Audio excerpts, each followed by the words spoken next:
Hello everyone.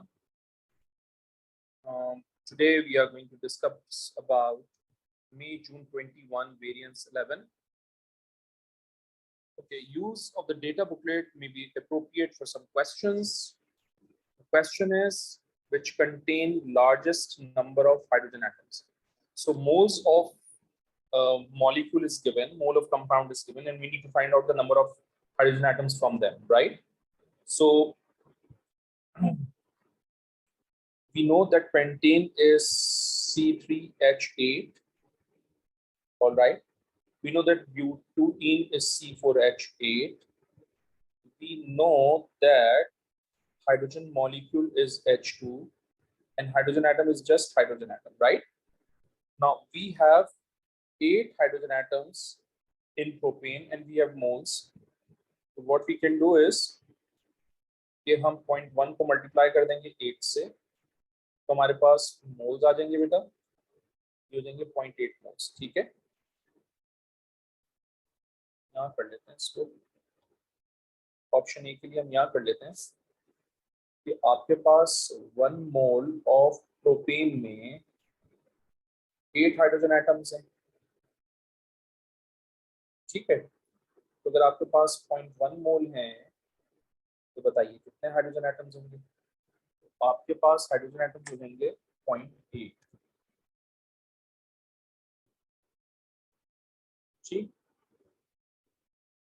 0.8 को multiply कर दीजिए 6.02 इंटू 10⁻23 से, तो आपके पास एटम्स आ जाएंगे. ये आ जाएंगे आपके पास 0.8 इंटू 6.02 एक्सपोनेंट 23, तो it going to be 4.816 into 10⁻23. ये हमने ऑप्शन ए के लिए किया है. Let's talk about option B.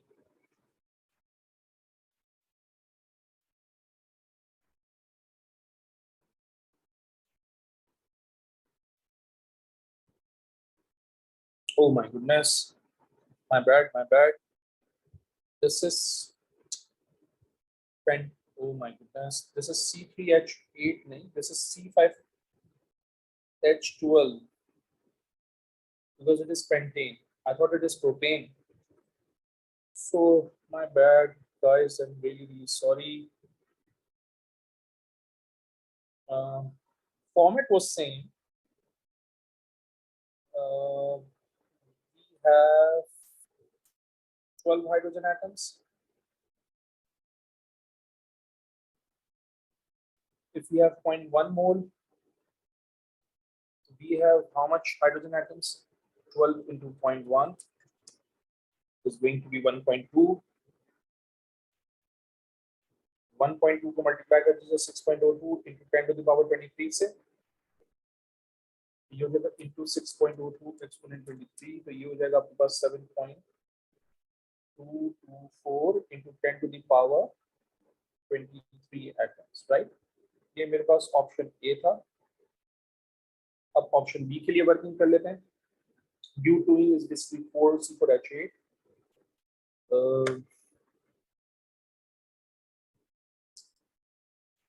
मैं अगर शॉर्टकट अप्लाई कर लूं, क्योंकि अब आपको वर्किंग समझ में आ गई क्या करना होता है. बेसिकली आपको इन दोनों को मल्टीप्लाई करना है और जो आंसर आएगा उसको एवोगाड्रो कांस्टेंट से मल्टीप्लाई करना है, यानी सारे के सारे जो भी वैल्यूज हैं उनको मल्टीप्लाई करना है आपस में. तो मैं बी के लिए वर्किंग कर लेता हूँ. 0.2 मोल को मल्टीप्लाई कर लेता हूँ 8 से because we have 8 hydrogen atoms, और मैं इसको मल्टीप्लाई कर लेता हूँ 6.02 इंटू 10⁻23 से. लाइक इट, मजा नहीं आया इसमें. हो जाएगा 1 मोल इक्वल्स टू 4 हाइड्रोजन एटम्स. अगर ये 0.2 मोल है आपके पास तो बताइए ये कितना होगा. 0.2 into 4 is going to be, my goodness, this is 8. 0.2 into 8 is basically 1.6. 1.6 को मल्टीप्लाई कर दीजिए 6.02 into 10⁻23 से. 1.6 into 6.02 exponent 23, so it's going to be 9.63 into 10⁻23. Option C के लिए वर्किंग कर लेते हैं।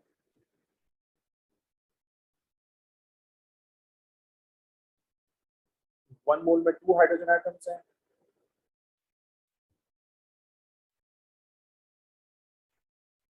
तो अगर आपके पास 1 मोल है तो वो 2 हाइड्रोजन एटम्स ही रहेंगे।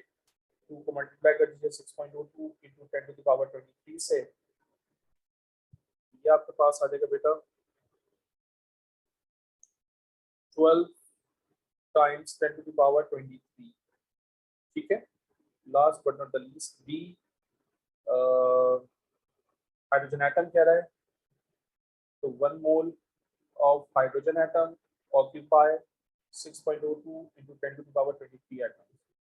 तो बेटा एक वैल्यू आपके पास ये है, ये सेकंड वैल्यू है, ये थर्ड वैल्यू है, ये फोर्थ वैल्यू, और आप जानते हैं सबसे ज्यादा वैल्यू सी में है, तो obviously C is going to be the right answer. फिर वो आपसे कह रहे हैं in which pair of species do both species have only one unpaired p electron. यार वन अनपेयर्ड p इलेक्ट्रॉन पूछ रहे हैं, ठीक है। वन अनपेयर्ड p इलेक्ट्रॉन पूछ रहे हैं, तो बेसिकली आर्गॉन का एटॉमिक नंबर 18 है, तो इसमें 17 इलेक्ट्रॉन्स हो जाएंगे प्लस चार्ज की वजह से। इसका एटॉमिक नंबर 6 है, तो इसमें 7 इलेक्ट्रॉन्स हो जाएंगे। बोरॉन का एटॉमिक नंबर जो है वो 5 है, इसमें 5 इलेक्ट्रॉन्स ही रहेंगे। फिर आपके पास टाइटेनियम है, इसका एटॉमिक नंबर 22 है, बट इसमें 21 इलेक्ट्रॉन्स हो जाएंगे प्लस चार्ज की वजह से। एटॉमिक नंबर 9 इलेक्ट्रॉन्स होंगे। गैलियम का एटॉमिक नंबर हम देख लेते हैं। गैलियम का एटॉमिक नंबर होता है बेटा, पीरियोडिक टेबल से पता चलेगा, गैलियम इज बेसिकली 31, तो 31 है तो 31 ही रहेगा क्योंकि न्यूट्रल एटम है।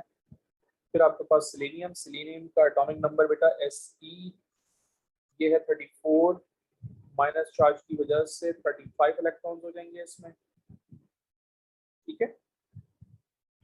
जबकि सिलिकॉन जो है उसका एटॉमिक नंबर 14 है, -1 चार्ज की वजह से 15 इलेक्ट्रॉन हो जाएंगे, right. These are the total number of electrons. अब इन टोटल नंबर ऑफ इलेक्ट्रॉन्स के थ्रू जो है वो हम डिटरमिन करेंगे कि जी हमारे पास किसमें ऑप्शन सबसे ज्यादा है।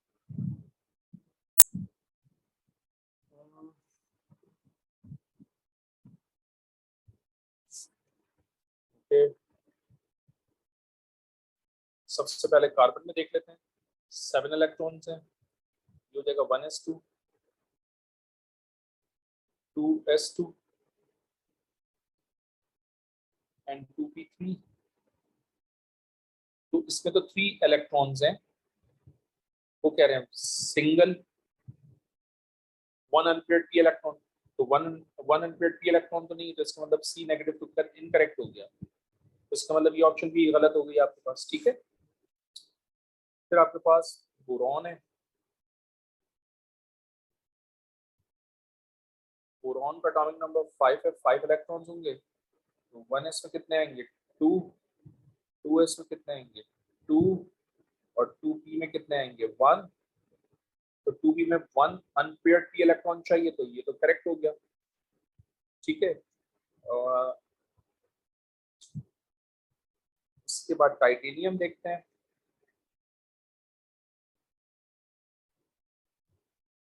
टाइटेनियम में आपके पास 21 इलेक्ट्रॉन्स हैं, टाइटेनियम में आपके पास 21 इलेक्ट्रॉन्स हैं, राइट। मैं टाइटेनियम को यहाँ सॉल्व कर लेता हूँ, 21 इलेक्ट्रॉन्स हैं इसमें, तो 18 इलेक्ट्रॉन्स की जगह मैंने आर्गॉन लिख दिया है 3d, और 4s में 2, 3d में आपके पास 1 और 4s में 2। ये भी गलत हो गया क्योंकि इसमें p ऑर्बिटल के पास अनपेयर्ड नहीं है, इसका मतलब ये ऑप्शन भी गलत हो गई।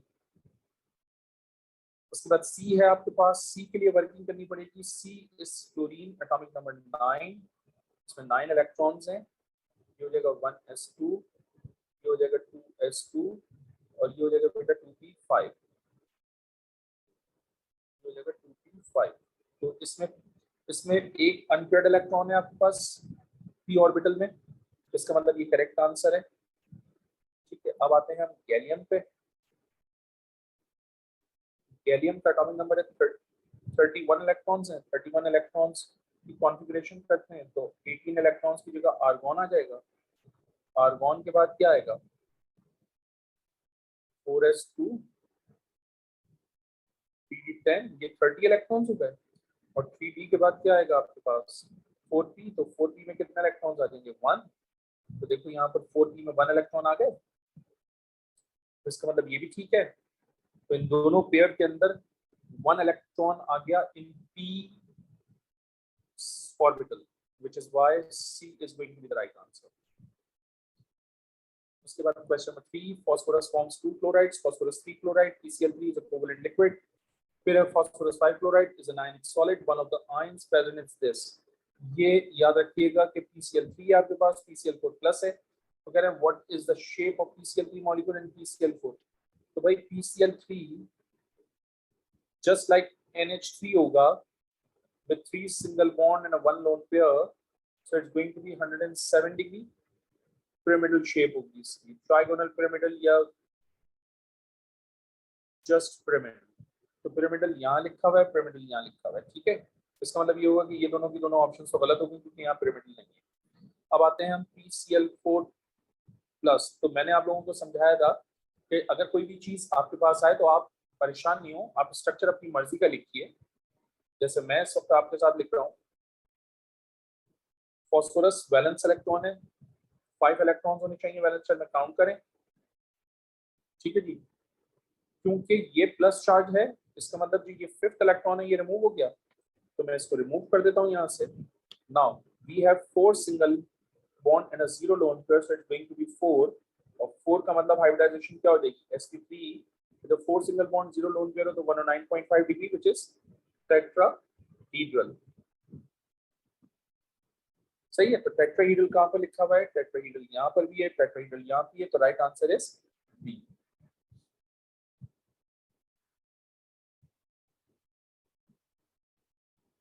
Question number 4, delta H1 is the standard enthalpy change of formation of methane। तो बेटा फॉर्मेशन ऑफ मीथेन गिवन है, कंबशन ऑफ कार्बन गिवन है, कंबशन ऑफ हाइड्रोजन गिवन है। याद रखिएगा मैंने आपको बताया था कि ये indirectly formation of carbon dioxide given है, ये indirectly formation of water given है as per my lecture if you remember, ठीक है। ये कॉन्सेप्ट मैंने शेयर किया था। तो इनडायरेक्टली ये पूरा का पूरा डेटा फॉर्मेशन ही का है, ठीक है। ये वैल्यू भी किसकी है, formation of methane. Equation given है, हम इक्वेशन को दोबारा से लिख लेते हैं। ये हो जाएगा CH4 + 2O2 arrow delta HC। ये कैलकुलेट करने के लिए कह रहे हैं, कार्बन डाइऑक्साइड बनेगा, वाटर बनेगा, कॉन्स्टिट्यूएंट एलिमेंट से स्टार्ट करेंगे cycle.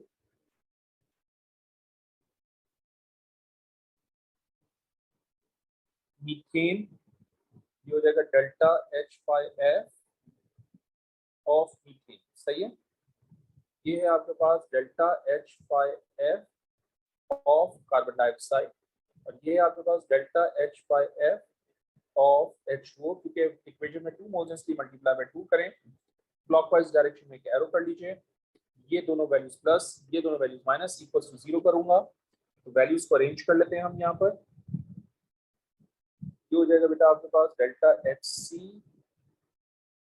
Plus delta HF methane, ठीक है। फिर आपके पास minus delta HF carbon dioxide, फिर आपके पास बेटा delta HF of water into 2 equals to 0। Equals to के राइट हैंड साइड पे जाऊंगा तो जो प्लस है वो माइनस, और जो माइनस है वो प्लस, तो डेल्टा HC की वैल्यू आ जाएगी। तो ये हो जाएगा बेटा आपके पास delta H5F methane plus delta H5F carbon dioxide plus delta H5F water into 2। अब आप ये चेक करें कि ये ऑप्शन कहाँ लिखा हुआ है, डेल्टा H5F प्लस में होना चाहिए। ओह माय गुडनेस, उसने डेल्टा H1 से रिप्रेजेंट किया था इसको, तो आप इसको डेल्टा H1 कह लीजिए, प्लस कार्बन डाइऑक्साइड को डेल्टा H2 कह लीजिए, प्लस इसको बेटा आप तो डेल्टा H3 करेंगे इंटू 2, सही है जी। जो प्लस था वो माइनस में आ जाएगा। अब चेक करें delta H1 minus,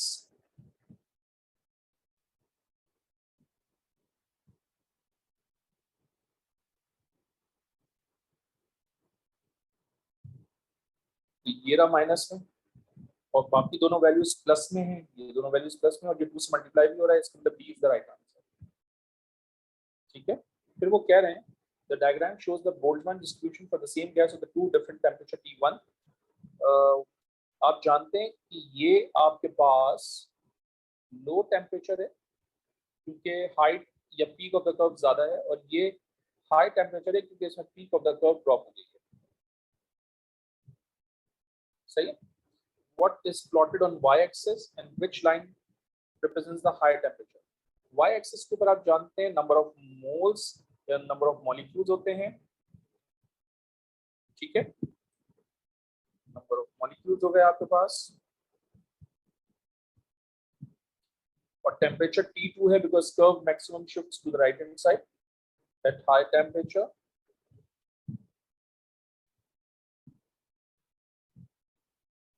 Curve shifts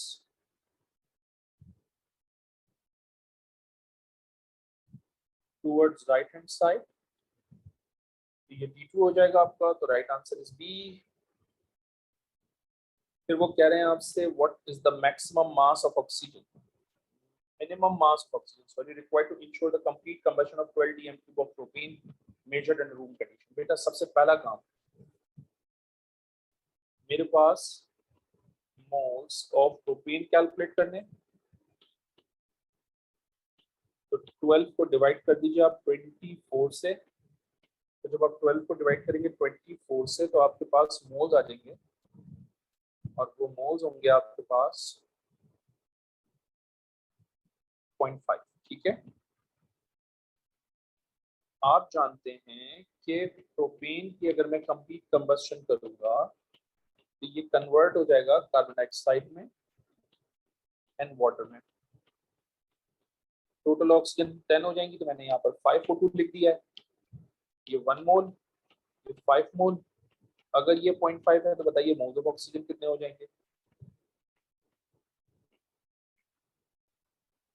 तो बेटा यहाँ से मोल्स ऑफ ऑक्सीजन आपके पास हो जाएंगे 2.5। आपको मास कैलकुलेट करना है ऑक्सीजन का, तो आपने मोल्स को मल्टीप्लाई कर देना है इसके एमआर से, which is 32।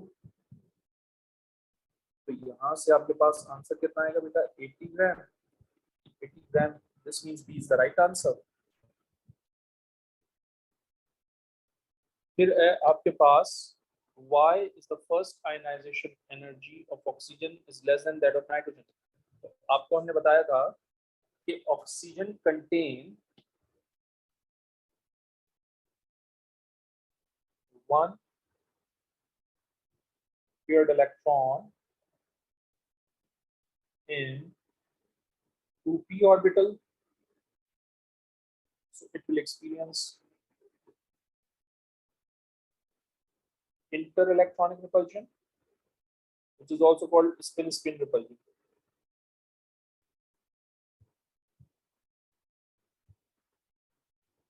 On the basis of this, C is going to be the right answer। inter-electronic repulsion या spin-spin repulsion p orbital में पेयर ऑफ इलेक्ट्रॉन्स की वजह से हो रही होती है ऑक्सीजन में। ठीक है, वो कह रहे हैं which gas would behave most like an ideal gas। most like an ideal gas at room condition वो गैस होगी जो कि actually less attractive forces experience करेगी।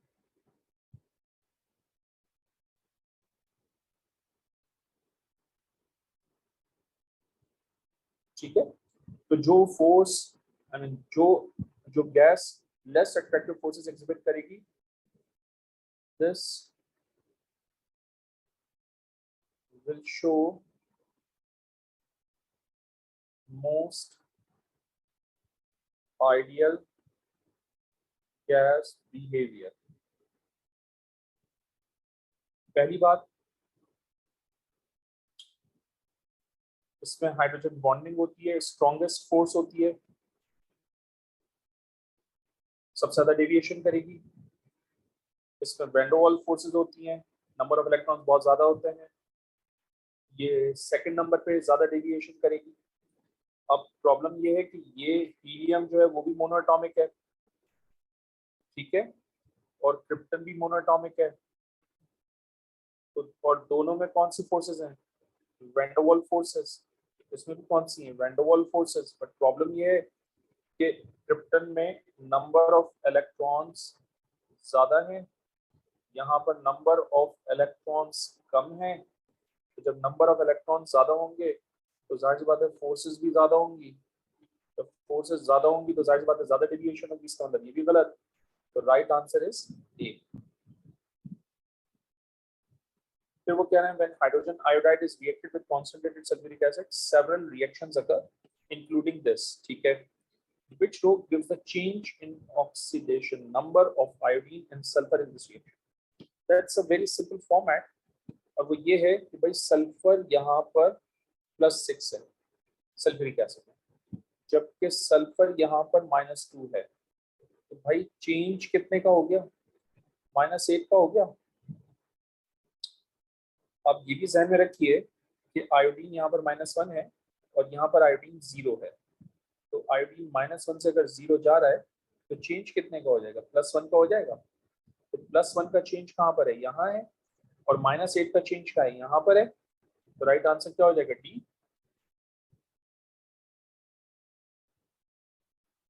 ठीक है,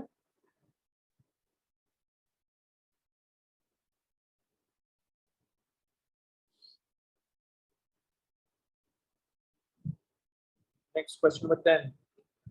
The diagram represents the Haber's process for the manufacture of ammonia from nitrogen and hydrogen. Okay. वो कह रहे हैं what is the purpose of the heat exchanger? Guys, वैसे तो मैंने करवाया हुआ है आपको heat exchanger और ये पूरी डायग्राम, और मैंने फंक्शन दिया हुआ है, तो मैं डायरेक्ट आंसर बता सकता हूँ, लेकिन फिर भी चले हम कर लेते हैं काम। वो कह रहे हैं to cool the incoming gas mixture to avoid overheating the catalyst. अच्छा, हीट एक्सचेंजर जो है वो टेम्परेचर को इंक्रीज करने में हेल्प करता है। वो कह रहा है ये कूल कर रहा है, ये गलत हो जाएगा। फिर वो कह रहे हैं नेक्स्ट में to cool the reaction, which is again wrong. आगे भी पढ़ लेते हैं। Product and separate the ammonia from the unusual nitrogen and hydrogen. तो भाई कंडेंसर के अंदर सेपरेशन होती है ना अमोनिया, नाइट्रोजन, हाइड्रोजन की, जहां पर टेम्परेचर को कूल करते हैं। हम तो हीट एक्सचेंजर पूछ रहे हैं, तो हीट एक्सचेंजर में तो कूलिंग नहीं होगी। इसका मतलब ये भी गलत। सही है। फिर वो कह रहे हैं to warm the incoming gas mixture and shift the equilibrium to give more ammonia. अगर आप टेम्परेचर को बढ़ा देंगे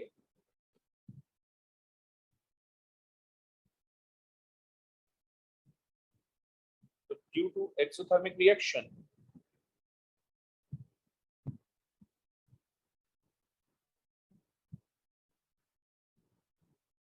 equilibrium favors towards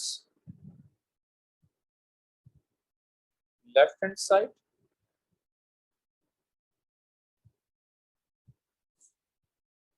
so less ammonia gives less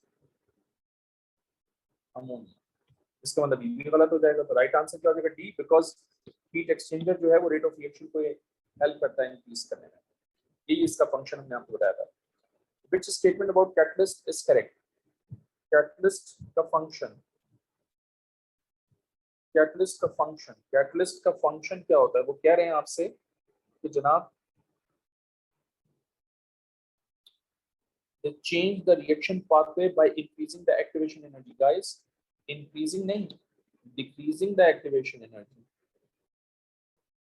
ठीक है, इसलिए ये स्टेटमेंट गलत हो गया। वो कह रहे हैं they increase the rate of reaction, which is right, by lowering the enthalpy change of the reaction. भाई enthalpy change को lower कर देते हैं। अच्छा, आगे चलते हैं। This might be the right option. आगे चलते हैं। They increases the number of particles that have sufficient energy to react. Number of particles को इंक्रीज नहीं कर सकते। Heterogeneous catalyst are in the same state as the reactant.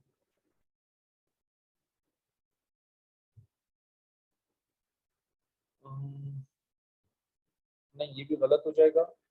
इसका right answer is VIP। ये भी गलत है और ये भी गलत है।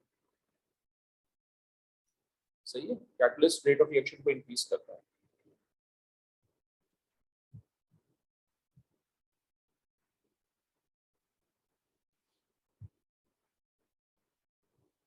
Question number 12, element X is in period 3। ये एलिमेंट एक्स है, पीरियड 3 में है। Element X forms solid oxide Y. Okay, solid oxide Y. तो बेटा पीरियड 3 का एलिमेंट सोडियम है, मैग्नीशियम है, एल्यूमिनियम है, सिलिकॉन है, फास्फोरस है। ठीक है सर, आपने क्लोरीन, सल्फर क्यों नहीं लिए और आर्गन? हमने इसको इसलिए नहीं लिया क्योंकि इनके ऑक्साइड जो है गैसियस स्टेट में एग्जिस्ट करते हैं। Oxides exist in gaseous state, whereas we sing solid oxide। Argon तो वैसे यूज नहीं होता। ठीक है,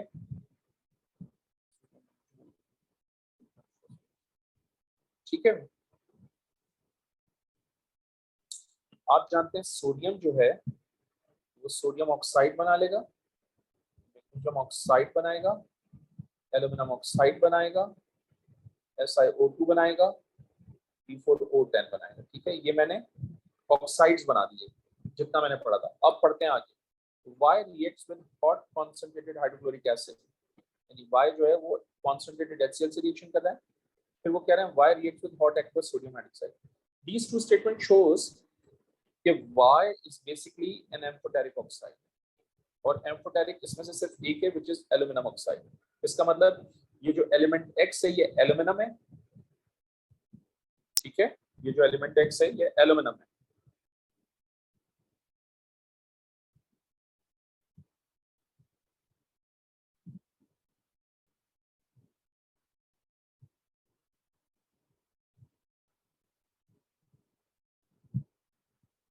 तो एलिमेंट X is basically आपका एल्यूमिनियम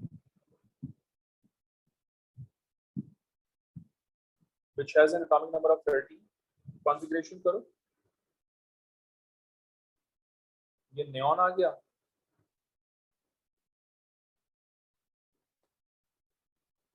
ये 3s2 और ये 3p1। तो p में कितने इलेक्ट्रॉन्स हैं? 1, which is why p is the right answer। क्योंकि उसने आपसे पूछा था how many p electrons does one atom of X have in its outer shell। तो इसके आउटर शेल में p में 1 इलेक्ट्रॉन है, इसलिए p is the right answer।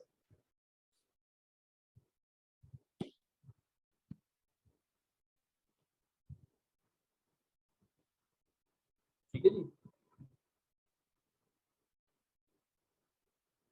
13,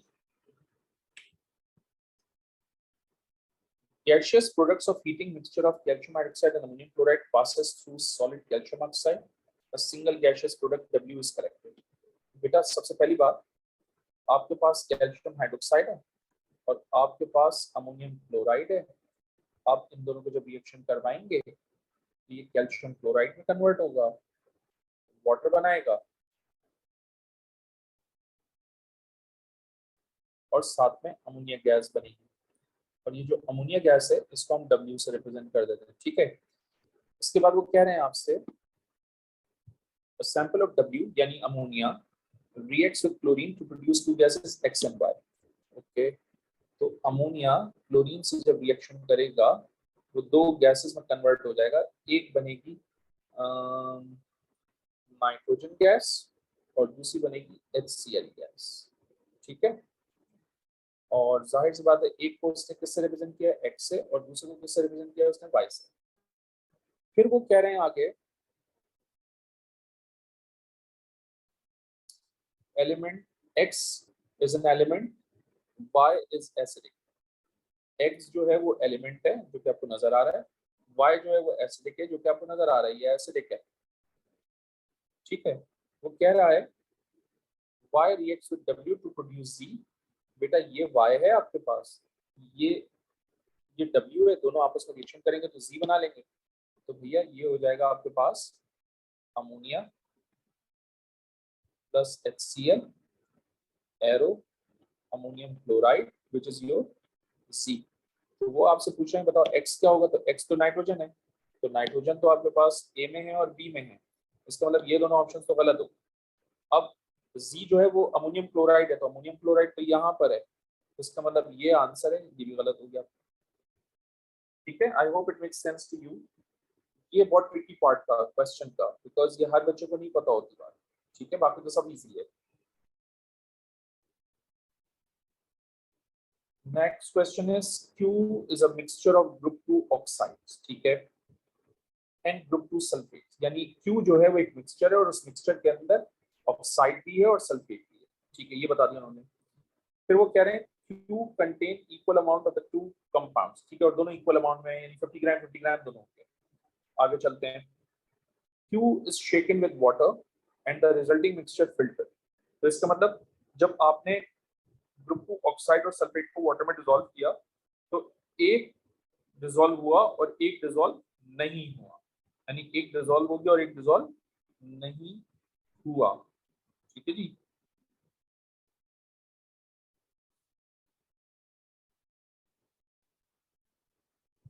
और कह रहे हैं a solid residue is obtained, that's proof कि भाई एक डिसॉल्व हुआ एक डिसॉल्व नहीं हुआ।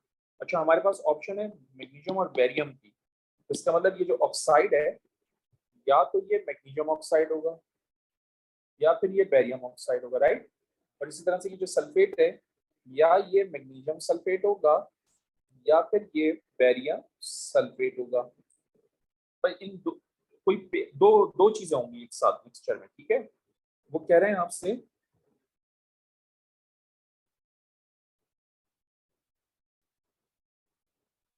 Just give me a second guys. Alright, let's continue with that. फिर आगे पढ़ते हैं। वो कह रहे हैं आगे हमसे there is no reaction when solid residue is shaken with HCl। जो रेजिड्यू बना वो HCl से रिएक्शन करता है, ठीक है। Shaking the filtrate with H2SO4 produces a white precipitate। तो अब जरा देखिएगा, पहली चीज तो ये कि down the group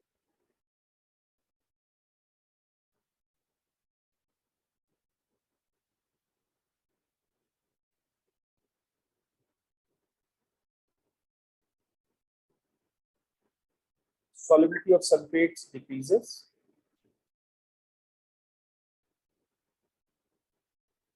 group 2 sulphates, हाँ।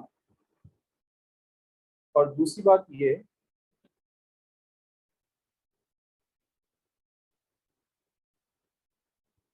डाउन द ग्रुप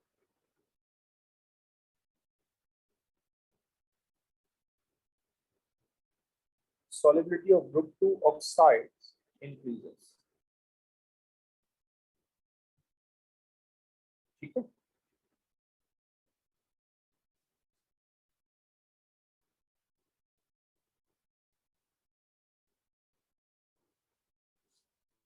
तो अगर आप होल्ड गौर से सुनिएगा, अगर आप मैग्नीशियम ऑक्साइड और बेरियम ऑक्साइड दोनों को वाटर में प्लेस कर रहे हो,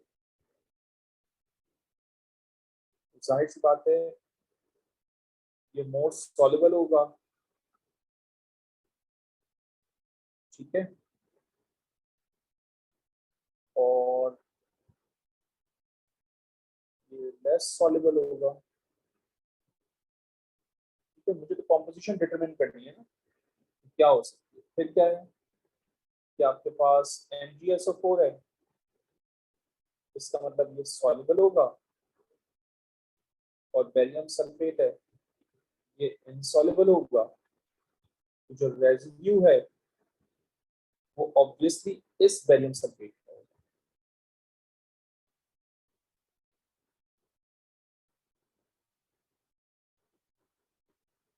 ठीक है,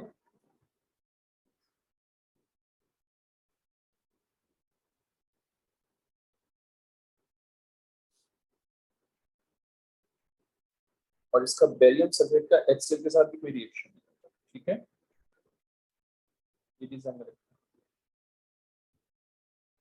एक चीज और ध्यान में रखिए, फिर वो कह रहे हैं shaking the filtrate with H2। तो भाई ये मोर सॉल्युबल है तो ये फिल्ट्रेट हो जाएगा।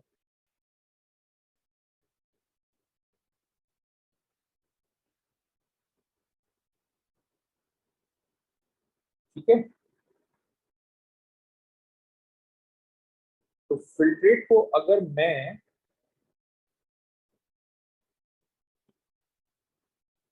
हीट करवा दूं H2SO4 से, तो ये वापस मुझे बेरियम सल्फेट देगा which is has a white precipitate. Hence proof कि आपके पास आंसर ए होगा, क्योंकि एक आपके पास बेरियम है और दूसरा आपके पास बेरियम सल्फेट है, ये दोनों इन्वॉल्व होंगे क्योंकि फिल्ट्रेट में बेरियम ऑक्साइड है और बेरियम सल्फेट है। ये आपका फिल्ट्रेट हो गया, ये आपका रेसिड्यू।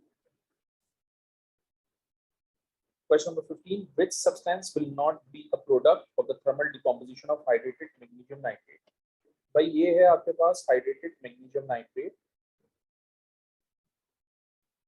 और इसमें 6 वाटर मॉलिक्यूल होते हैं। ये डिकम्पोज करेंगे तो मैग्नीशियम ऑक्साइड बनेगा, नाइट्रोजन डाइऑक्साइड बनेगा, ऑक्सीजन बनेगा, यकीनन वाटर मॉलिक्यूल भी बनेंगे।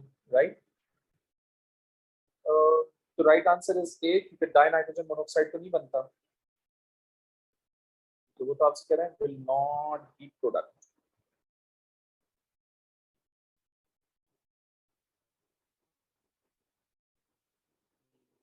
ठीक है, नेक्स्ट क्वेश्चन, क्वेश्चन नंबर 16।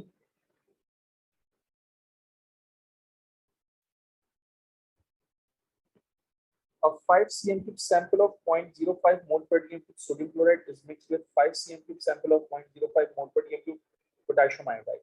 तो बेटा एक आपके पास सोडियम क्लोराइड है और दूसरा आपके पास पोटेशियम आयोडाइड है, दोनों की कंसंट्रेशन ऑफ वॉल्यूम सेम है। फिर वो कह रहे हैं आपसे 10 cm cube of acetonite 0.05 mole per dm cube silver nitrate is then added। तो जब सिल्वर क्लोराइड रिएक्शन जब ये रिएक्शन करेगा सिल्वर नाइट्रेट से तो AgCl के व्हाइट प्रेसिपिटेट बनाएगा, और जब ये रिएक्शन करेगा सिल्वर नाइट्रेट से तो AgI के येलो प्रेसिपिटेट बनाएगा। ठीक है, followed by concentrated aqueous ammonia. Ammonia के साथ जब इसको आप ट्रीट करवाएंगे तो कलरलेस सॉल्यूशन हो जाएगा। ठीक है, और ये रिमेन्स प्रेसिपिटेट्स रिमेन्स, ये डिसॉल्व नहीं होगा। यहां तक तो बात समझ में आ गई। वो कह रहे हैं what is seen after the addition of an excess of concentrated aqueous ammonia solution. तो येलो प्रेसिपिटेट सीन होंगे ना आपको, तो C is going to be the right answer. तो प्रेसिपिटेट रह जाएगा, वो नजर आएगा, जो डिसॉल्व हो जाएगा वो नजर नहीं आएगा आपको। फिर वो कह रहे हैं the volatility of the group 17 elements chlorine, bromine and iodine decreases down the group. Volatility decreases down the group, what is responsible for this trend? जाहिर सी बात है, down the group number of electrons increase होंगे, तो strength of van der Waals forces जो हैं वो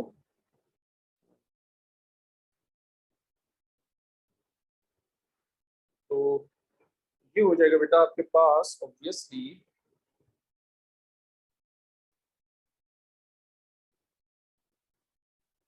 number of electrons in the halogen atom.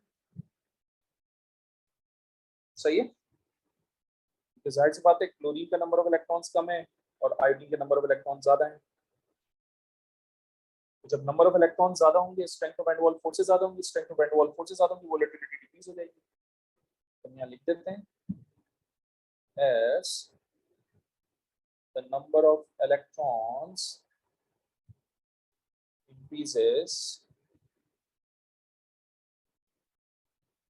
strength of van der Waals forces increases,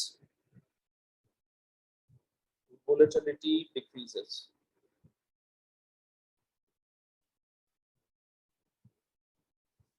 So right answer is D। फिर वो कह रहे हैं आपसे नेक्स्ट क्वेश्चन में acid rain is a dilute solution of sulfuric acid, which pollutant can also contribute to the formation of acid rain। तो आप जानते हैं C is going to be the right answer because nitrogen dioxide sulphur dioxide को oxidise करके sulphur trioxide में convert कर देता है, और खुद रिड्यूस होकर NO में कन्वर्ट हो जाता है। फिर ये सल्फर डाइऑक्साइड वाटर के साथ रिएक्शन करके सल्फ्यूरिक एसिड बनाता है व्हिच कॉजेस एसिड रेन। ठीक है, हाइड्रोकार्बन्स आंसर नहीं होगा because hydrocarbons are insoluble in water, because water polar होता है और हाइड्रोकार्बन नॉन पोलर होता है, ये पढ़ा है आपको। सही है, कार्बन मोनोऑक्साइड जो है वो एसिड रेन कॉज नहीं करता, कार्बन डाइऑक्साइड पोल्यूटेंट नहीं होता।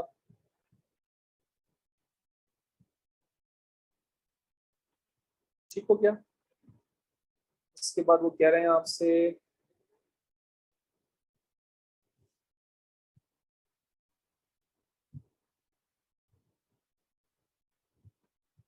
R is an oxide. R is an oxide of period 3 element. D. R is an oxide of an element D, which is found in period 3 of the periodic table. फिर वो कह रहे हैं 5 ग्राम of R contain 2.5 gram of D.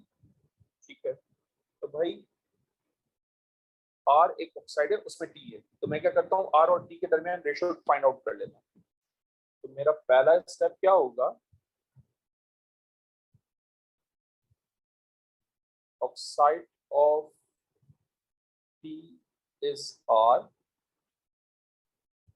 ratio D। इसका मास कितना दिया हुआ है 5 ग्राम, इसका मास कितना दिया हुआ है क्वेश्चन में 2.5 ग्राम, इसका मतलब रेशियो हो गया 2:1 का। मुझे अब ये देखना है कि ये रेशियो किस ऑप्शन के अंदर मुझे मिलता है। ठीक है, बहुत ध्यान से सुनिएगा बात। ये तो मेरा सैंपल हो गया, मेरा स्टार्ट हो गया। ठीक है, अब हम ऑप्शन ए के लिए बात करते हैं।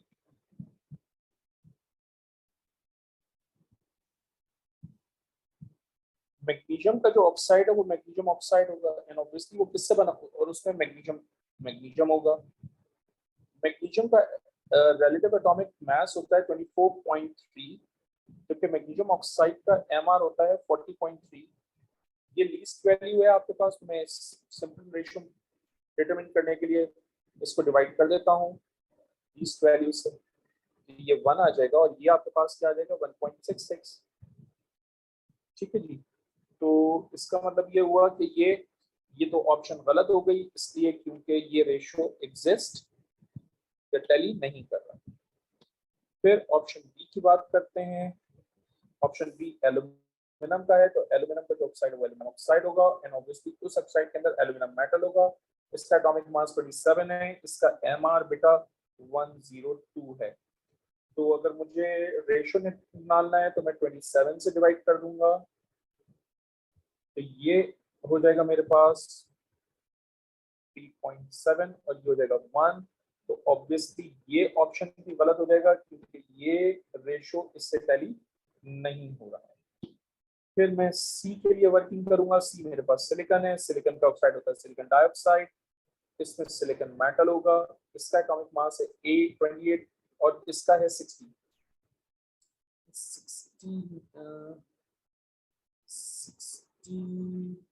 ठीक है 60 राइट। तो मैं 28 से डिवाइड कर देता हूँ इसको भी 28 से डिवाइड कर देता हूँ, तो ये हो जाएगा just hold on a second, 60 divided by 28 is going to be 2.14 और ये हो जाएगा 1। तो बेटा ये रेशियो भी इससे टैली नहीं हो रहा, इसका मतलब सी भी गलत है। तो भाई जब सी भी गलत हो गया, सब गलत हो गया, तो राइट आंसर क्या होगा डी। अब प्रॉब्लम ये कि सल्फर के जो है ना वो दो ऑक्साइड होते हैं, एक होता है सल्फर डाइऑक्साइड और एक होता है सल्फर डाइऑक्साइड। हमें कैसे पता चलेगा कि ये सल्फर डाइऑक्साइड है ये सल्फर डाइऑक्साइड, तो हम क्या करेंगे, हम 1 by 1 वर्किंग करेंगे और हम वर्किंग करने के लिए क्या करेंगे, सल्फर के दो ऑक्साइड लेंगे। पहले लोअर ऑक्सीडेशन स्टेट का ऑक्साइड ले लेते हैं, ये हो जाएगा आपके पास 64 और ये हो जाएगा 32। इसको डिवाइड कर दो 32 से, इसको भी डिवाइड कर दो 32 से, तो ये आपके पास कितना हो जाएगा 2 और ये कितना हो जाएगा 1 एंड एग्जैक्टली ये वही रेशियो है जो आपको यहां से मिल रहा है। तो इसका मतलब आपको मजीद आगे जाने की जरूरत ही नहीं है, दैट्स योर आंसर। सही है, मैचेस द रेशियो। ठीक है, तो हमने लोअर ऑक्सीडेशन ऑक्साइड से डिटरमाइन किया, आंसर नहीं आता तो फिर higher oxidation higher oxidation state का ऑक्साइड लेते सल्फर का 20 bromoethane reacts with cyanidine producing propane nitrile. बेटा नाइट्राइल उसी वक्त आता है जब आप इसको रिएक्ट करवाओ साइनाइडाइन के साथ, जो वो कह रहा है, वो कह रहा है which statement about SN2 mechanism for this reaction is correct. SN2 mechanism reaction is correct. पढ़ते हैं the lone pair of electrons on carbon of cyanide attacks on the carbon atom of the CBr bond.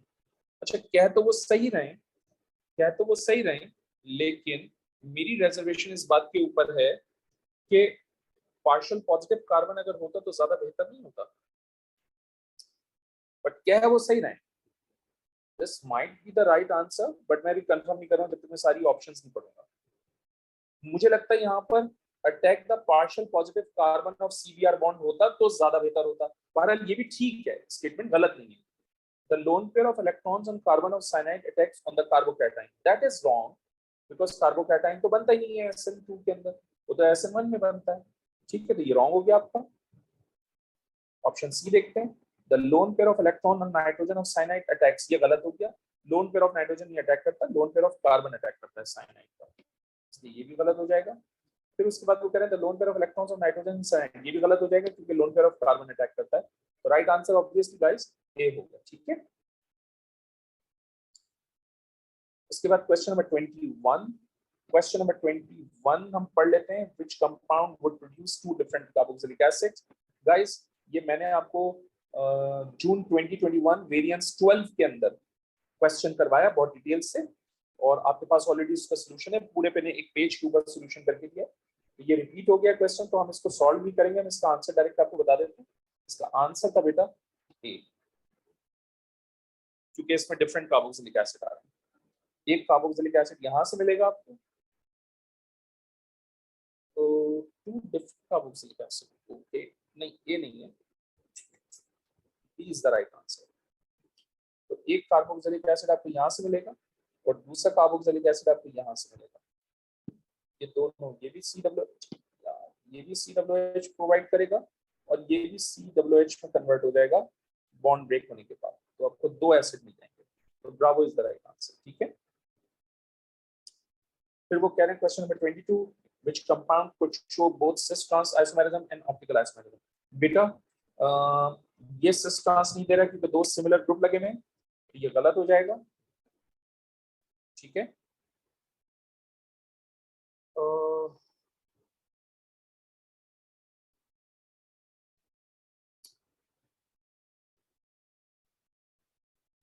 ये आपके पास Carol है क्योंकि इसके साथ ये 4 different groups attach हैं. ये पैरेलल हो गई. और आप नोट करें, नोट करने की बात ये है, इसका मास ज्यादा है तो मैं इसको ए से रिप्रेजेंट कर दूं, इसका मास कम है तो मैं इसको बी से रिप्रेजेंट कर दूं, इस पूरे का मास ज्यादा है तो मैं इसको ए से रिप्रेजेंट कर दूं, और इसका मास कम है तो मैं इसको बी से रिप्रेजेंट कर दूं. तो आप देखिए ये ट्रांस फॉर्म में एग्जिस्ट कर रहा है, तो जहां ट्रांस होता है वहां सिस भी होगा. तो इसका मतलब B is going to be the right answer, क्योंकि उसमें पैरेलल के साथ साथ ज्योमेट्रिकल सिस ट्रांस. सी क्यों गलत हो रहा है वो भी देख लेते हैं. ये कार्बन कायरल नहीं है, कायरल नहीं, इसलिए सी जो है वो इनकरेक्ट हो जाएगा आपका. इसमें ये दो ग्रुप सेम साइड एक ही कार्बन एटम से लग गए, अटैच हो गए, इसका मतलब ये भी गलत हो जाएगा आपका. ठीक है, limonin is a hydrocarbon found in the range of citrus fruit. What is the molecular formula of limonene? Molecular formula of limonene मालूम करवाना चाहते हैं हमसे. गाइस कार्बन काउंट करें 1 2 3 4 5 6 7 8 9 10 10 कार्बन एटम्स सब में है, तो it can be anything, right? Let's find out the hydrogen atoms. 3 5 7 8 8 and 3 11 11 and 3 11 and 2 13 14 15 16 16 हाइड्रोजन कहां पर है? सी में है. C is going to be the right answer. Next is question 24. The compound cetyl palmitate is a very waxy solid. Cetyl palmitate is heated under reflux with an excess of aqueous sodium hydroxide. ये जो statement है ना, ये statement कह रहा है जनाब hydrolysis of ester हो रही है, इसलिए क्योंकि जो कंपाउंड आपके पास गिवन है वो एस्टर है।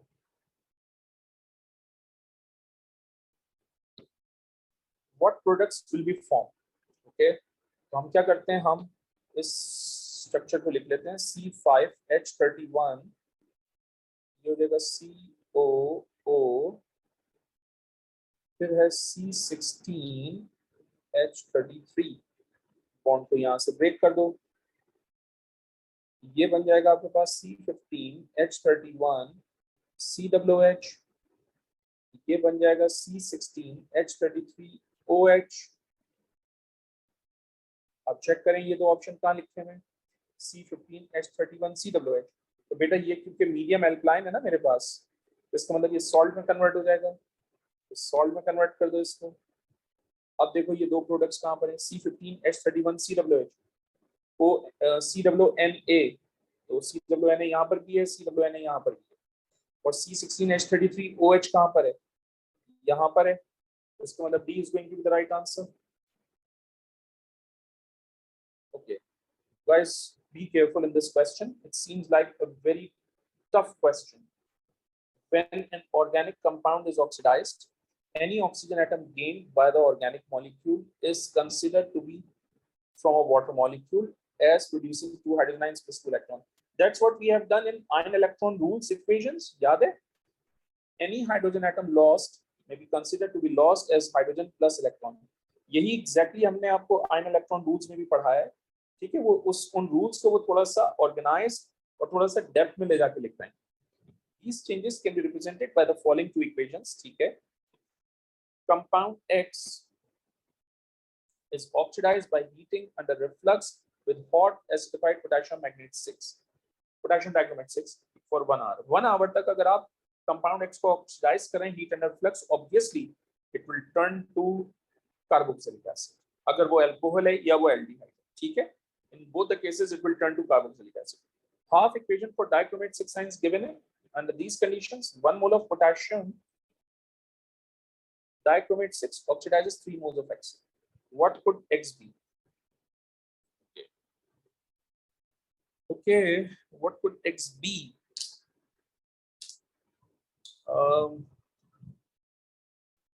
Okay, तो हम ट्रायल एंड एरर की बेस पे काम कर लेते हैं. हम सबसे पहले ऑप्शन ए की बात करते हैं. ऑप्शन ए आपके पास है प्रोपेनॉल. मैंने आपसे कहा था कि 1 आवर तक ऑक्सीडाइज करते हैं तो it will turn to propanoic acid.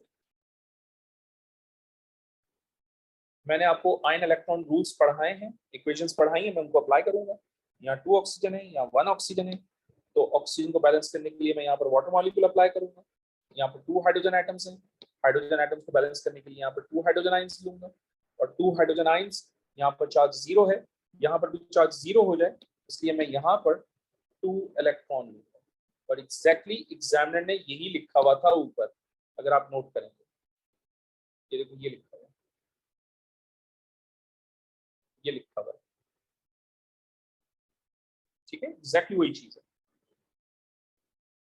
अब जाहिर सी बात है आपके पास डाइक्रोमेट 6 आयंस हैं, तो हम डाइक्रोमेट 6 आयंस को भी लिख लेते हैं यहाँ पर, क्योंकि इन दोनों के दरमियान रिएक्शन हो रहा है. ये हो जाएगा 2 क्रोमियम 3 प्लस 7H2O. मैं क्या करूंगा, इस इक्वेशन को 3 से मल्टीप्लाई करूंगा so that number of electrons balance हो जाएं, कैंसिल हो जाएं. ये 3 वाटर मॉलिक्यूल 7 वाटर मॉलिक्यूल से कैंसिल हो जाएं, ये 6 हाइड्रोजन आयन 14 हाइड्रोजन आयन से कैंसिल हो जाएं. So what is going to be the final equation? ये हो जाएगा Cr2O72 negative plus 3CH3CH2CHO plus 14 में से 6 हाइड्रोजन आयन चले गए, तो 8 हाइड्रोजन आयंस बच जाएंगे. ये हो जाएगा 2 chromium 3 plus 3 water 7 water 3 water से कैंसिल हो जाएंगे तो 4H2O बचेंगे प्लस 3 प्रोपेनोइक एसिड। तो आप नोट करें, यहां से मुझे पता चला कि 1 mole of Cr2O72 negative is reacting with 3 moles of propanol। इसका मतलब A is going to be the right answer, क्योंकि वो आपसे यही तो कह रहे थे कि 1 मोल ऑफ पोटेशियम बाइकार्बोनेट बताओ 3 मोल्स ऑफ X किस कहां पर आ रहे हैं, तो वो ऑप्शन ए में आ रहे हैं। Option A is the right answer. Hope it makes sense to you. Question number 26। Okay, compound X has the empirical formula C2H4O, its infrared spectrum is shown। ठीक है, एक तो ये दिए हुए और ये अगर गिवन है तो इसका मतलब C सिंगल बॉन्ड O होगा और ये 1200 अप्रोक्सीमेटली सेंटीमीटर इनवर्स के ऊपर होगा। दूसरी पीक मुझे ये नजर आ रही है विच इज 1720 सेंटीमीटर इनवर्स। तो इसका मतलब ये हुआ कि मेरे पास CO ग्रुप भी है। ठीक है, CO ग्रुप कार्बोनाइल ग्रुप भी है मेरे पास। थर्ड मेरे पास ये है पीक, और ये पीक जब भी होती है तो हमने आपको पढ़ाया हुआ है कि ये CH को रिप्रेजेंट करती है 3000 सेंटीमीटर इनवर्स। वो कह रहे हैं आपसे what could be the skeletal formula of a compound X। तो पहली तो बात ये कि ये भी गलत, ये भी गलत, क्योंकि स्पेक्ट्रम में अल्कोहल की कोई पीक अवेलेबल नहीं है। ये भी अल्कोहल है, ये भी अल्कोहल है। ये दोनों इसलिए गलत है because no peaks of alcohol, no alcohol absorption या no alcohol peak is given, इसलिए ये दोनों गलत होगा। ठीक है जी। अब जाहिर सी बात है अगर मैं इन दोनों को कंबाइन करता हूँ पीक्स को तो एस्टर बनेगा। एस्टर ये भी है, एस्टर ये भी है। Let's find out the molecular formula of these asters. 1 2 3 4 carbon atoms. Let's talk about hydrogen now. 3 plus 2 5 plus 3 8 hydrogen atoms. Let's talk about oxygen 2। इसका हाफ करूंगा तो ये हो जाएगा C2H4O। अब आप चेक करें कि ये एम्पिरिकल फॉर्मूला क्वेश्चन के अंदर गिवन है, ये क्वेश्चन के अंदर गिवन है। इसका मतलब A is going to be the right answer। ठीक है, हम B को भी देख लेते हैं, कोई इशू नहीं है। हम B के लिए कार्बन एटम काउंट कर लेते हैं 1 2 3 4। हाइड्रोजन काउंट कर लेते हैं 2 4 6। O2 अगर मैं इसका एम्पिरिकल निकालूंगा बेटा फॉर्मूला तो ये हो जाएगा आपके पास C2H3O, और ये एम्पिरिकल फॉर्मूला जो है ना वो टैली नहीं हो रहा इस वाले एम्पिरिकल फॉर्मूला से। ठीक है, तो इसलिए गलत हो गया। Question 27। How many moles of hydrogen gas? Guys, this is going to be very important. How many moles of hydrogen gas are evolved when an excess of sodium metal is added to 1 mole of citric acid? Sodium metal, according to A1 chemistry, reacts both with alcohol and carboxylic acid। इसके अलावा तो और किसी से reaction नहीं करते as chemistry में। ठीक है, तो देखें क्या होगा। होगा ये कि ये हाइड्रोजन और ये हाइड्रोजन मिलकर हाइड्रोजन एक हाइड्रोजन गैस बनाएंगे, ये हाइड्रोजन और ये वाला हाइड्रोजन मिलकर भी हाइड्रोजन गैस बना लेंगे। तो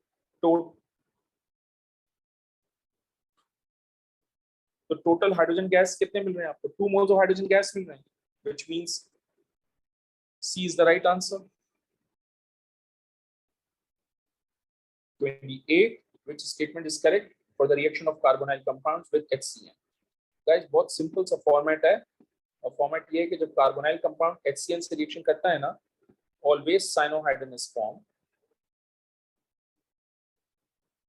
वाया न्यूक्लियोफिलिक एडिशन।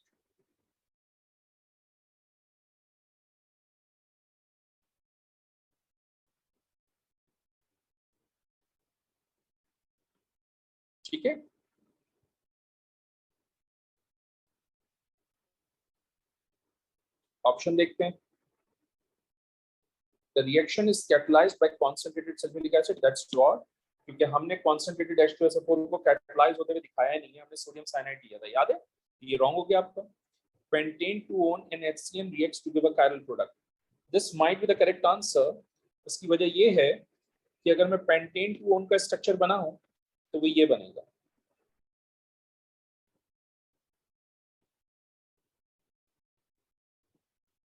और अगर मुझे इसको साइनोहाइड्रिन में कन्वर्ट करना हो तो मैंने आपको सिखाया था कि जो डबल बॉन्डेड ऑक्सीजन होता है उसको OH बनाओ, OH जिस कार्बन के साथ अटैच है उसको CN लिखो और बाकी सारी चीजें एज इट इज अटैच कर दो। तो आप नोट करें ये आपका कायरल कार्बन हो गया, तो B is the right answer. ठीक है guys, reaction is condensation reaction, no, it's nucleophilic addition, which is why it is wrong.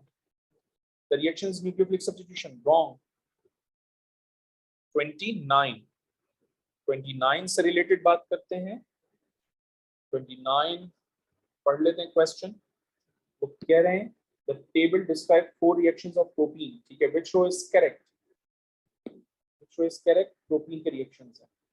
जब हम प्रोपीन को एक्वस ब्रोमीन से रिएक्शन करवाते हैं तो 2 ब्रोमोप्रोपेन मिलता है, that's wrong actually,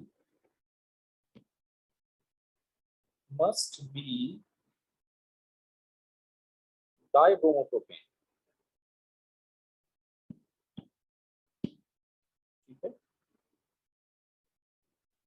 must be dibromopropane, ये तो गलत है, ठीक है, इसलिए ए भी गलत हो गया। B cold acidified aqueous potassium manganate 7, तो अगर मैं ये बनेगा डायोल, और डायोल हमेशा एडिशन कार्बन एटम के ऊपर होते हैं, तो ये प्रोपेन 1,2 डैश डायोल बनेगा, उन्होंने 1,3 डायोल का है, तो ये भी गलत हो जाएगा। अगर हाइड्रोजन क्लोराइड के साथ रिएक्शन कर रहे हैं तो 2 क्लोरोप्रोपेन बनेगा, ये बिल्कुल ठीक बात है। उसकी वजह ये है कि CH3CH2 ये प्रोटीन है, अनसिमेट्रिकल एल्कीन है, HCl अनसिमेट्रिकल रिएजेंट है, मार्कोनी रूल फॉलो करेंगे तो मेजर प्रोडक्ट बनेगी, और मेजर प्रोडक्ट में CHCl के ऊपर आएगा और ये CH3, that's what we have done in the class, isn't it? तो ये ठीक है बिल्कुल, तो राइट आंसर इज सी, ठीक है। और डी इसलिए गलत है क्योंकि जब हम स्टीम से रिएक्शन करवाएंगे विच इज अनसिमेट्रिकल रिएजेंट, तो मार्कोनी कोफूल की वजह से प्रोपेन 2 ओल बनना चाहिए, इसने प्रोपेन 1 ओल दिया हुआ है, मस्ट बी प्रोपेन 2 ओल instead of propane 1, propan 2 ol due to Markovnikov कोफूल।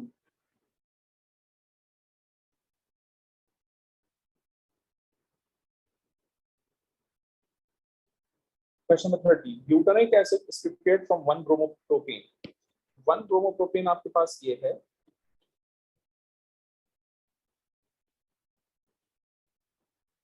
और आप उसको प्रिपेयर करना चाहते हो ब्यूटानिक acid CH3 CH2 CH2 COH। यार ये आप नोट करो, एक Br की जगह पर क्या आ गया है, COH आ गया, यानी एक कार्बन एटम इंक्रीज हो गई है। एक कार्बन एटम उसी वक्त इंक्रीज होगा जब मैं इस कंपाउंड को साइनाइड से रिएक्शन करवाऊं और मैं इसको बना लूं CH3 CH2 CH2 CN, और फिर मैं इस साइनाइड की एसिड हाइड्रोलिसिस करवाऊं और ये बन जाए, ठीक है। तो ये कॉन्सेप्ट है पूरा, ठीक है, जो मैंने अभी तक क्वेश्चन पढ़ा यहाँ से यहाँ तक, सिर्फ इसको पढ़ के मैंने कॉन्सेप्ट ये लगाया। वो कह रहे हैं the synthesis required sequence of 2 reactions, बिल्कुल सही बात है, ये रिएक्शन 1 है, ठीक है जी, और ये रिएक्शन 2 है, बिल्कुल सही बात है। Which compound is prepared in the first stage of the synthesis, first stage of the synthesis में कंपाउंड कौन सा बन रहा है, butane nitrile, butane nitrile is the right answer, D is the right answer, ठीक है जी।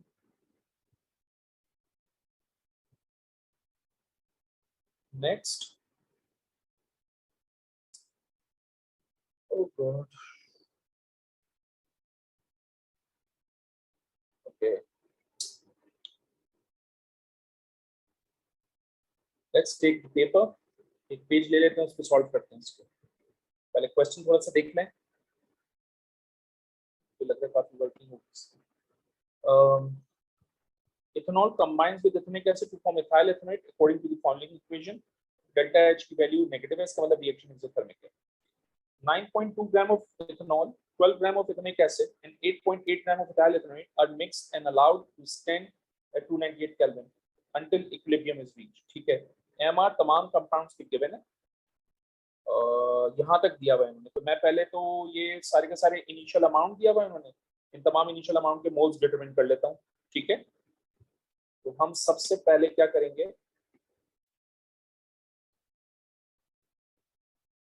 इथेनॉल लिखते हैं, फिर हम एसिड लिख देते हैं, फिर हम इथाइल इथेनोएट लिखते हैं,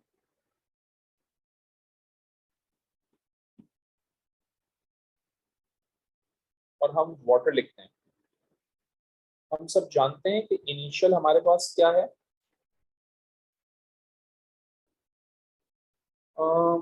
इथेनॉल का मास है बेटा 9.2 ग्राम। इसको मैं डिवाइड कर देता हूँ 46 से,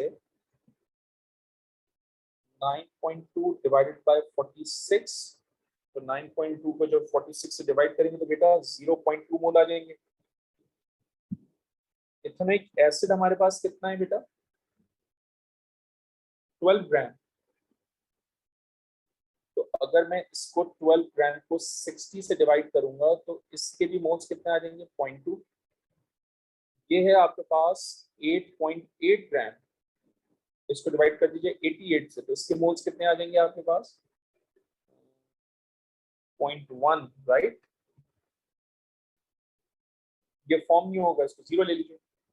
ये इनिशियल अमाउंट हमने डिटरमिन कर लिया, इक्विलिब्रियम पर भी तो अमाउंट गिवन है ना हमें।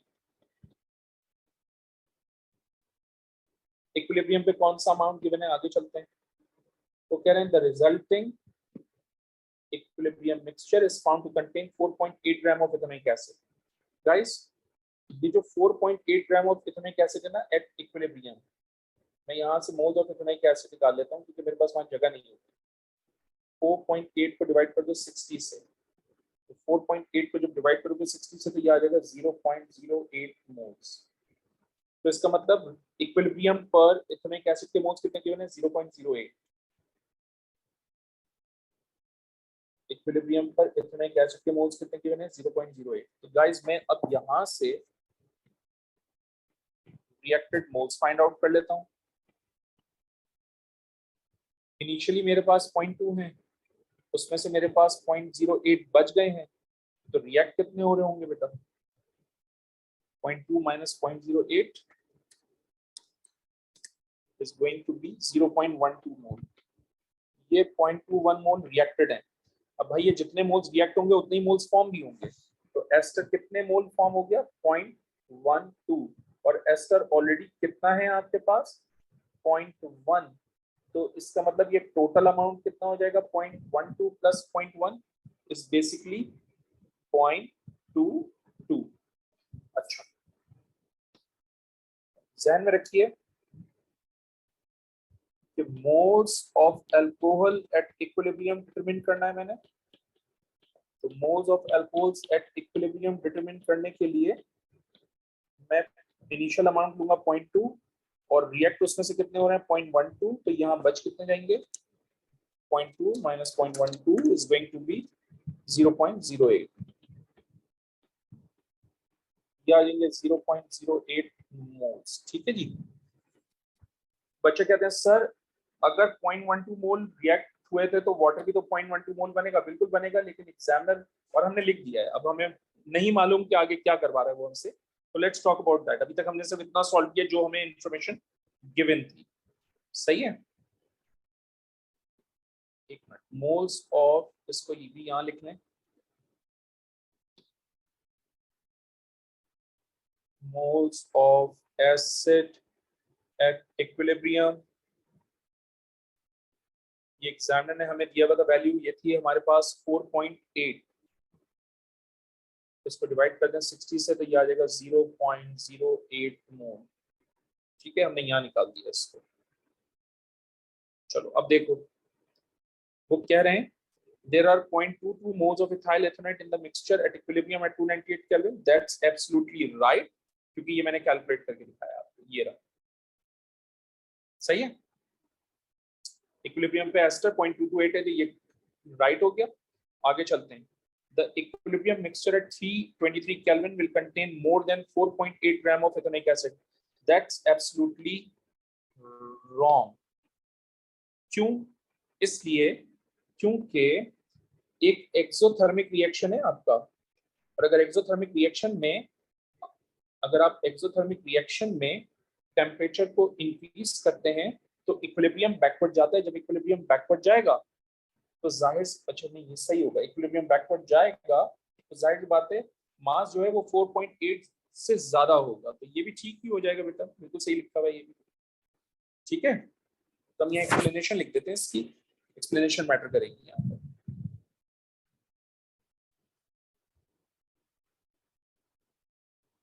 Equilibrium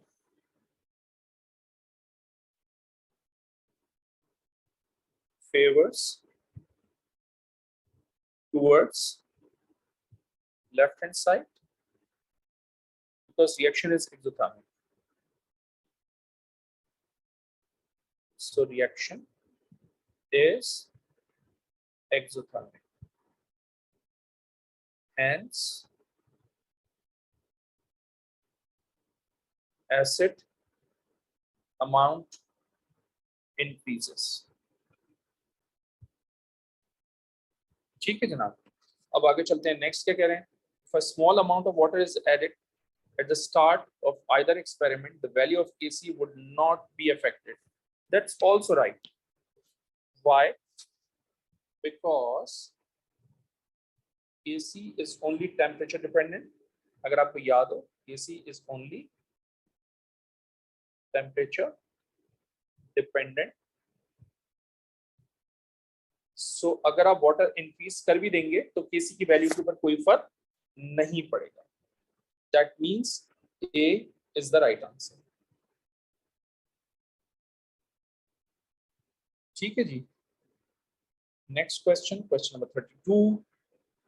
question number 32, the diagram shows an incomplete energy profile diagram for a reaction. ठीक है,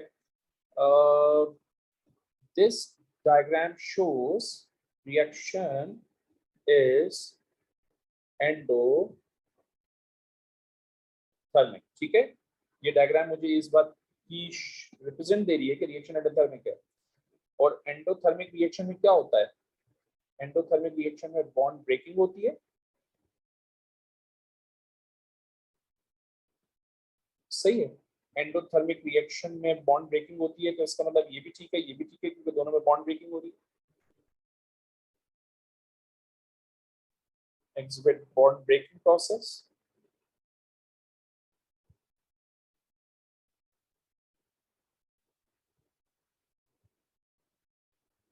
Both exhibit bond breaking process. ठीक है जी। अच्छा, ये क्या है आपके पास, सॉल्युबल सब्सटेंस, क्योंकि मीडियम एक्वस है। ये गैस है तो और यहाँ से वाटर निकल गया है, तो इसका मतलब ये इनसॉल्युबल हो गया। तो इनसॉल्युबल जब भी होता है इसकी एनर्जी हाई होती है, और जो सॉल्युबल होता है उसकी एनर्जी लो होती है। इसका मतलब ये स्टेटमेंट भी ठीक होगा, therefore alpha is the right answer.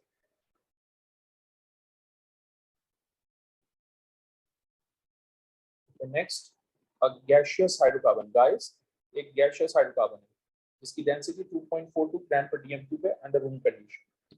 ठीक है, what could be the skeletal formula of this hydrocarbon. Okay, सबसे पहला काम तो ये है कि आप नंबर ऑफ कार्बन एटम्स निकालें, 1 2 3 4 कार्बन एटम है आपके पास, और इसमें टोटल 10 हाइड्रोजन एटम्स है, सही है। इसमें निकालो 1 2 3 4, लेकिन इसमें हाइड्रोजन एटम्स होंगे मेरे ख्याल से 8, क्योंकि 8 होंगे या 2 4 7 8 या। अच्छा, यहाँ से देखिए 1 2 3 4, ये भी C4H8 होगा। ठीक है जी, तो एक पहली तो चीज आ गई कि जनाब हमने ये कर लिया। अब आप इसका MR निकालो, तो इसका MR आ जाएगा बेटा 58, इसका MR निकालें आप तो ये आ जाएगा 56, इसका MR निकालेंगे आप तो ये भी आ जाएगा 56, और MR आपको निकालना आता है। अच्छा, क्योंकि ये हाइड्रोकार्बन गैसियस स्टेट के अंदर है, so for any gas 1 mole is always equal to 24 dm cube at room temperature and pressure. तो मैं ये जो आपके पास ग्राम है ये पर मोल में होगा ना बेटा, सारा का सारा, अगर मैं यूनिट लूं तो ये ग्राम पर मोल हो जाएगा, राइट।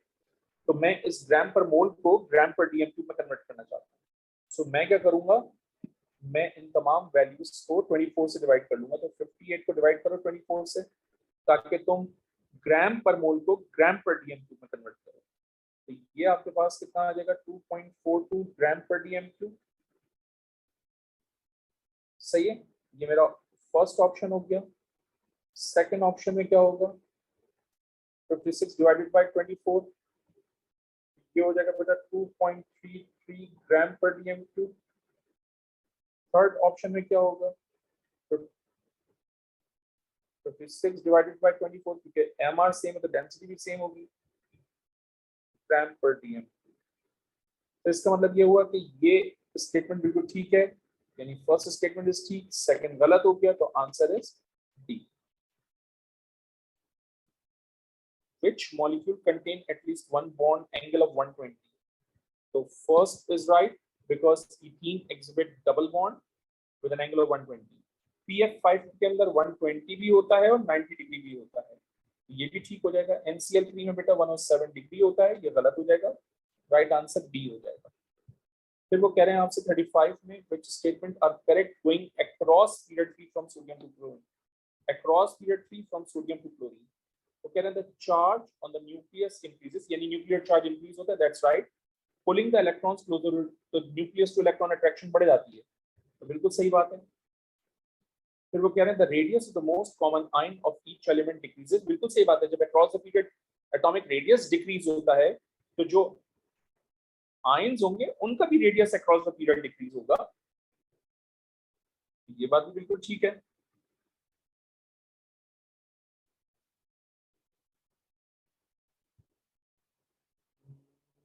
नहीं, तो ये बात गलत है, पूछे क्यों, इसलिए क्योंकि मैं बता देता हूँ क्यों। और ये मैंने करवाया है, सोडियम, मैग्नीशियम, एल्यूमिनियम, सिलिकॉन, इनके रेडियस डिक्रीज हो जाएंगे। सही, इसका रेडियस है डेटा बुकलेट में 0.095, इसका है 0.065, इसका है 0.050, इसका है 0.040। इसका मतलब रेडियस डिक्रीज हो रहा है, राइट। ये सब नैनोमीटर में डेटा बुकलेट में गिवन है। लेकिन सिलिकॉन के बाद क्या आता है, फॉस्फोरस, उसके ऊपर चार्ज 3 नेगेटिव, इसके ऊपर चार्ज 2 नेगेटिव, फिर क्लोरीन के ऊपर चार्ज नेगेटिव। तो यहाँ पर जो रेडियस होगा ना आयंस का, वो इंक्रीज हो जाएगा। एनाइन का रेडियस तो हमेशा ज्यादा होता है ना बेटा, तो अक्रॉस द पीरियड रेडियस कम हो रहा होगा और फिर एकदम से ज्यादा हो जाएगा, इसलिए सेकंड स्टेटमेंट गलत हो जाएगा। I hope it makes sense to you, and therefore delta is the right answer. That's a very tricky part of the question, but carefully handle करना है। Question 36, which statement are correct? Magnesium carbonate decomposes at low temperature, that's right because इसकी charge density ज्यादा होती है। Then calcium carbonate, बिल्कुल सही बात है, आप यहाँ लिख दीजिए because magnesium ion has high charge density, तो ये स्टेटमेंट बिल्कुल ठीक है। फिर वो क्या करें, calcium hydroxide is more soluble in water than magnesium hydroxide, also right because solubility increases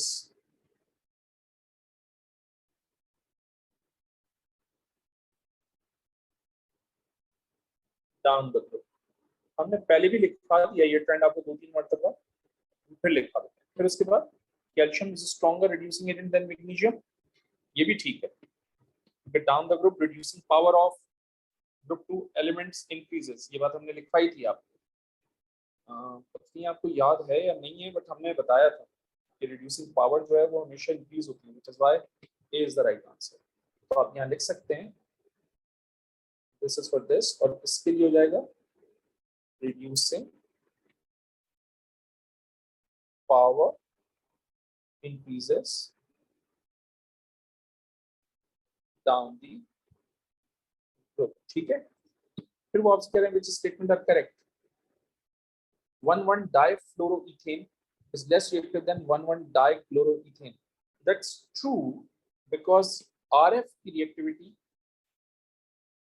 कम होती है as compared to RCl। तो ये statement बिल्कुल ठीक है। 1,1 difluoroethane is polar, बिल्कुल सही बात है, डायपोल मोमेंट कैंसिल नहीं हो रहे होंगे, इसलिए ये स्टेटमेंट भी बिल्कुल ठीक है। The CF bond is stronger than Cl bond, ये बात भी बिल्कुल ठीक है। The right answer is A। Which pair of compounds may be distinguished by testing with alkaline aqueous iodine? So beta first statement is wrong because butanol नहीं करेगा। Aldehyde में ethanol gives positive test, बाकी कोई भी aldehyde नहीं देता, इसका मतलब फर्स्ट स्टेटमेंट गलत हो गया। पेंटेन टू ओन, तो पेंटेन टू ओन को हम इस तरह से लिख सकते हैं,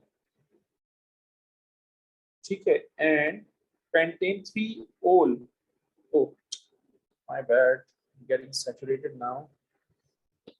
पेंटेन टू ओन, तो ये हो जाएगा CH3 CO CH2 CH2 CH3 1 2 3 4 5। तो बेटा यहाँ पर आपके पास CH3CO ग्रुप आ गया, हाइड्रोफॉर्म का टेस्ट पॉजिटिव दे देगा। लेट्स टॉक अबाउट पेंटेन 3 ओल, CH3 CH2 CHOH 1 2 3 4 CH2 CH3।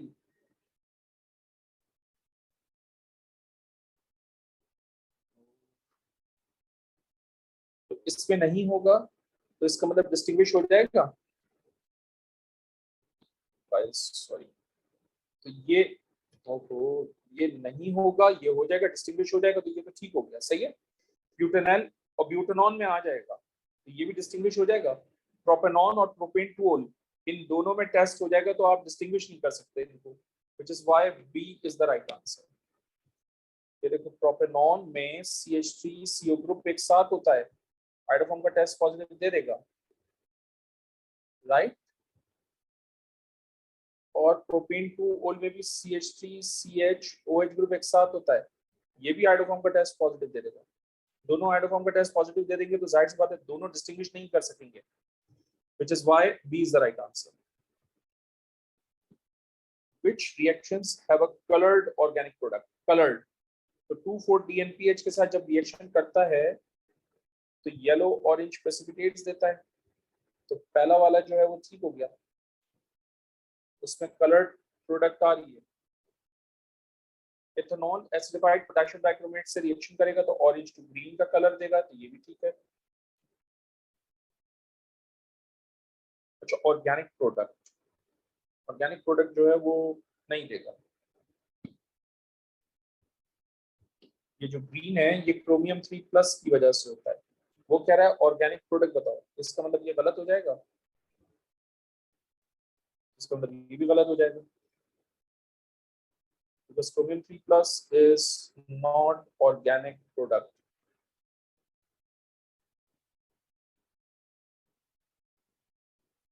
तो जब सेकंड स्टेटमेंट गलत हो जाता है तो आंसर डी हो जाता है। Propanoic acid is reacted with an excess of lithium aluminium hydride, ये आपका प्रोपेनोइक एसिड है। आप इसको जब लिथियम एल्यूमिनियम हाइड्राइड से रिएक्शन करवाएंगे तो सेकेंड प्राइमरी अल्कोहल बनेगा, ठीक है। आगे चलते हैं, ये हमारा स्टेटमेंट हो गया और उससे रिलेटेड हमने इक्वेशन लिख के दे दिया आपको, ठीक है। फिर वो कह रहे हैं the organic product of this reaction is reacted with ethnic acid, यानी अल्कोहल और कार्बोक्सिलिक एसिड रिएक्शन करेंगे तो एस्टर बनेगा। तो हम ये भी बता देते हैं भाई C2H5, ये दोनों OH, ये दोनों आपस में, ओहो, इथेनोइक एसिड जब आपस में रिएक्शन करेंगे तो ये एस्टर बना देंगे। ठीक है, समझ आ रही है बात? वो कह रहे हैं आपसे major commercial uses of X बताओ क्या है। तो जो एक्स है वो एस्टर है,